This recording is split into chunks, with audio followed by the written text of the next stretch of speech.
Good evening, everybody. It's Dr. Malika. It is September the 19th, 2017, and we are continuing our talk about healing the inner child. So we started this last week, and so I gave you some steps to go through to deal with healing your inner child if you've dealt with abuse, if you've dealt with neglect, or traumatic situations during your childhood.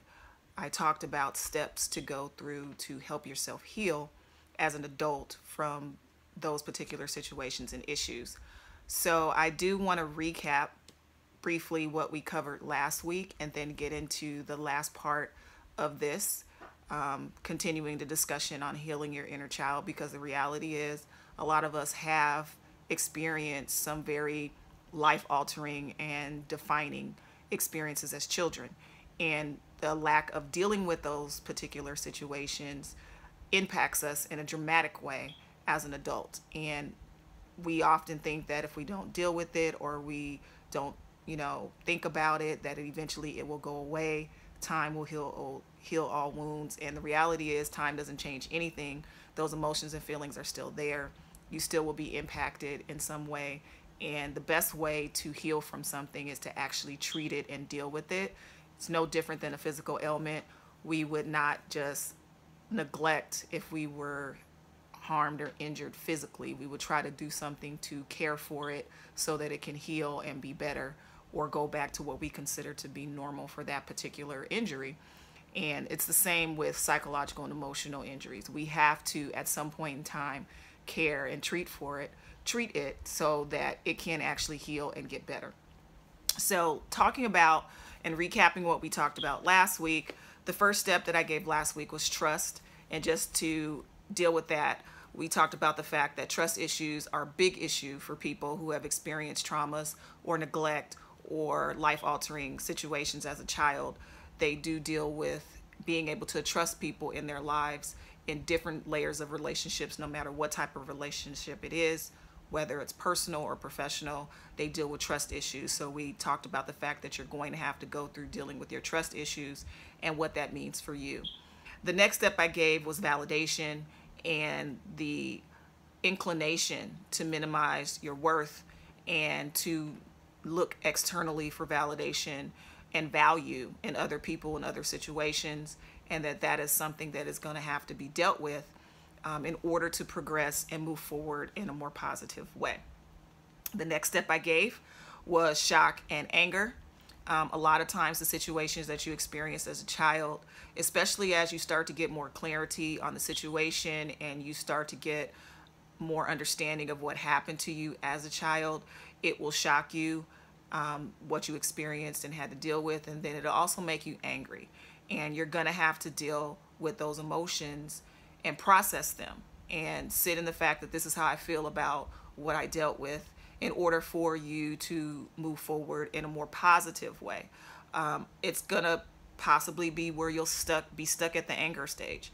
And we don't know how long for you that process will be, but you will have to deal with your anger and the shock from the experiences that you had as a child if you want to move forward and heal from those situations. The next thing I talked about, or the next step I talked about, was sadness. And we realized that after the anger and the initial hurt of the situation, sadness will come almost as if you were mourning the fact that you were betrayed, the fact that you were abused, the fact that you were neglected. You go into that sadness and that feeling of hurt, of how could this happen to me? How could this person who was tasked to care for me do this to me? How is it possible that this was done? And so you will need to deal with the sadness that will come with that. You have to be careful because you don't want to allow yourself to stay in that low mood for a long period of time. And if you feel like you're having trouble getting out of that funk and it's more than just appropriate as far as sadness, you want to make sure that you deal with that inappropriately, so that it doesn't go into something that could be like depression. Even if the sadness was appropriate, you want to make sure that you're careful and you're dealing with that and addressing it. The next thing I gave was remorse, talking about the fact that you grieve a person. We talked about this process of healing the inner child. That child almost died in a way, so it's like going through steps of grief. And we said that you grieve a person a lot of times when they've died, and you think about in remorse, at the remorse point of it, you look at how you could have done things differently. What is it that I did? How could this have happened? A lot of times we internalize what we possibly could have done as a child to allow those things to happen to us. And we all know that as children, we are not the cause of the abuse and neglect that we suffer. But a lot of times there's remorse there where you're asking yourself, you know, could I have been a better child? Could I have been quieter? Could I have been better in school? What could I have done for this not to happen to myself? And so that remorse starts to kick in. So you want to deal with that. You don't want to allow that to fester and stay inside of you, because the reality is what happened to you is not your fault. There's no reason for you to feel remorseful. And then on the flip side, you may never get the person who did what they did to you to feel remorse for their behavior. And you also have to be able to deal with that as well. Don't get to the point where you feel like, I have to have that apology, or I have to have them say that they're sorry and feel sorry for what they did, because even if they don't give that to you, you still can heal and move forward, because it's about you processing your emotions, you dealing with it, you treating and caring for yourself, and then allowing yourself to heal and move on. So you may never get that apology, but the reality is you still have to deal with the situation that occurred and deal with it in the perspective of, I may never get the apology, but I'm going to be whole. And so that's how you have to look at it from the step of dealing with remorse. The last step that we didn't get to last week is loneliness, and dealing with the fact that when you go through experiences like this, one of the deep core feelings, if you're talking about grief, is toxic shame and loneliness. When we're talking about the grieving of the inner child that was hurt and harmed and impacted, a lot of times there's a shame that goes with what happened to them. And with that shame comes loneliness and isolation. If you're a child that experienced abuse, if you're a child, whether that abuse was physical or sexual abuse, there will be times where you have shame about what occurred to you, what happened to you, as if you're the person that perpetrated that act on yourself. And that shame can allow you to withdraw from other people and isolate yourself in all types of different relationships. You'll isolate yourself personally, and whether it's romantic relationships or your friendships, you will isolate yourself even when you're dealing in a professional standpoint. You'll get to the point where you are withdrawing from other people, and the interaction that we have with others is necessary. The interaction that we have with others is a part of our human existence. And so that isolation is not a good thing. And so we have to deal with the fact that the shame should not be there. And you are not the cause of what happened to you. So you should not be feeling ashamed of anything that occurred to you. You should not feel ashamed if people hear your story and are turned off or affected in a negative way by what happened to you, or the possibility of them looking at you differently. That's their issue, not your issue. So dealing with that shame that comes with your experience is going to help you move past that and hopefully not live in isolation. One of the things I see a lot is that people that were sexually abused or sexually assaulted carry shame from their abuse and assault as if they actually were the person that harmed themselves. And a lot of it is because of other people's perception about what that looks like. What does that mean about them? They start to define you by the act that was done to you. And the one thing I want to say is that you're not defined by what happened to you. You're not defined by the fact that you were abused. You're not defined by the fact that you were neglected. You are a valuable person, and your life has worth and value. And so you have to look at it from that standpoint. Don't allow others with their skewed views and their own perceptions to place their issues on you and to limit and hinder you to the point where you're now feeling ashamed of dealing with your situation. Another aspect of the shame is that because of that, a lot of people don't talk about it. A lot of people won't seek help because they feel like it's something shameful that no one should ever know. And so I'm not going to talk about it. I'm not going to mention this. I'm not going to go get help because people will look at me differently when they know my story. And that's again leading to the loneliness that can occur. And so that loneliness and isolation is really important. The inner child, has been made into a flawed and defective existence or part of your psyche, and you want to heal those flaws and deal with those flaws. The reality is we're going to have imperfections. We're going to have things about us that are not perfect. But the reality is when something is done to you, that's not your flaw. That's the other person's flaw. And so that is what you have to look at. And so you want to make sure that you are dealing with this and not allowing it to change your sense of self and give you a false identity of who you are. You are not your assault. You are not your abuse. You are not that negative situation. There are positive things in you. So the way to look at this, and these are just some tips or some help on how to deal with that shame and deal with the loneliness and allowing yourself to get out of that.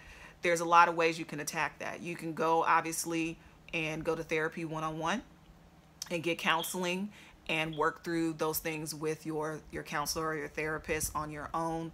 You can look at going to groups where you're with other people who have had similar experiences to you and allow their stories and allow their strength to help you go through the process of dealing with what occurred to you. Because sometimes hearing that you're not the only one that had that happen to them is empowering and allows you to look at things from a different perspective. And you'll also get their perspective as a person on the outside of your specific situation. They may be able to offer you an insight that's a little bit different than what you have. Another way you can do this is finding people that you feel comfortable in your circle, talking to those people, having those people hold you accountable. So when you start to isolate yourself, or they don't hear from you, or you're not in contact with people consistently, have an accountability partner that does not allow you to isolate yourself and withdraw. And make sure that that person is up to the task of pushing you enough to pull you out of that withdrawn state, to pull you out of that isolation without causing any more harm to you as you're dealing and processing with your emotions. A lot of times, even though we have gone through these situations, even though we isolate ourselves, even though our relationships are not necessarily strong in number, we will still have quality relationships with one or two people. Have that person be your accountability partner. Be able to have a person that you can be open and honest with about what your past experiences were, and have that person there to pull you out when you go into those situations and you're dealing with the emotions and what happened. And so have that person there to help guide you and pull you out of that isolation. So hopefully these things that I gave you, these steps, will be a way for you to start the journey of healing towards healing the inner child. Because the reality is that childhood experiences define us as an adult. They help shape who we are and how we see ourselves. And so we can't just act like those things happened. Even if they were 40 years ago, they still impact how you are in some kind of way. And the best way and the healthiest way to deal with that is to be honest and attack them head on, not to try to neglect them or ignore them as if they never happened, but you have to deal with it. And so hopefully these steps that I mentioned will be something that will be helpful in allowing you to process those emotions. So again, please reach out and let me know how you feel about these videos, how they've impacted you. If you have questions, if there's a topic that you would like to discuss, please definitely reach out to me on social media. All of my handles on Facebook, Twitter, Instagram is at Dr. Malika Speaks. I am also on YouTube, where you can find these videos after the fact. It is found on YouTube, and the channel is Transformation TV with Dr. Malika. So you can find it there. Stay tuned for next week, where we're going to actually talk about dealing with self-care and taking care of ourselves, and knowing how being selfish is actually self-protective. Not selfish to the point where you're harming other people, but looking out for yourself and making sure that you're caring for yourself in the proper manner, and not pushing yourself too much to where you're not allowing yourself to replenish and rejuvenate. So I want to talk about self-care next week and get into the topic of how we do have to take care of ourselves, and it's okay to be selfish with your time and be selfish with making sure that you have time to care for yourself. So stay tuned for that. That will be next week. So until next week, remember my website address is malikambrown.com. Again, it's malikambrown.com. And I look forward to hearing from you and talking to you again on next week. Have a great rest of your week. God bless you.